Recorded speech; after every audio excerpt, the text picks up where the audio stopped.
এখানে কিন্তু দুর্দান্ত মোশাররফ করিম আউটস্ট্যান্ডিং একটা লুকে আসছে, এরকম আমরা কখনো আগে তাকে দেখিনি। সো কোরবানি ঈদে আসছে এবং তারা কিন্তু অফিসিয়াল ওয়ার্নিং দিয়েছে, it's not teaser not trailer, তারা লিখেছে অফিসিয়াল ওয়ার্নিং, ইনসাফ, বিচার সবার জন্য সমান হতে হবে।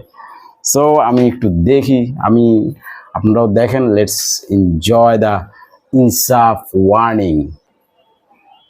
হেডফোন ইউজ করতে বলছে, আমি ফেরিনি। হঠাৎ করে এত অপরাধ বেড়ে গেছে, সবাই ভাবছে এক সময়ের ত্রাস। ইউসুফ হয়তো আবার ফিরে এসেছে। ইউসুফ আজব ক্যারেক্টার। এক সময় ত্রাস। ইউসুফ কে জানেন? শরীফুল রাজ। হি ইজ এ গ্যাংস্টার, মারাত্মক লেভেলের গ্যাংস্টার। পুরো আমার একটা পর্যায়ে মনে হয়েছে আমি শাহরুখ খানের রয়েসকে দেখলাম। সো দেখি সামনে কি আছে।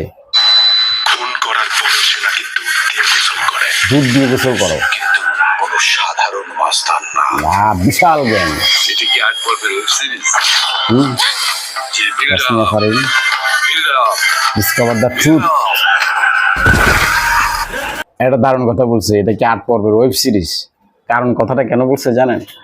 শরীফুল রাজ ওয়েব সিরিজ করে, ওটিটিতে করে, এবং যে মুভিগুলো করে, লাস্ট মুভিটা ছিল ওমর আমার কাছে খুবই ভালো লাগছে, ভালো গল্পের একটা মুভি। এরকম অ্যাকশন না, বাট গল্পের মুভি, গল্প বেস মুভি। তো সেই কারণে তাসনিয়া ফারানি কিন্তু ওটিটি করে, মোশাররফও ওটিটি করে।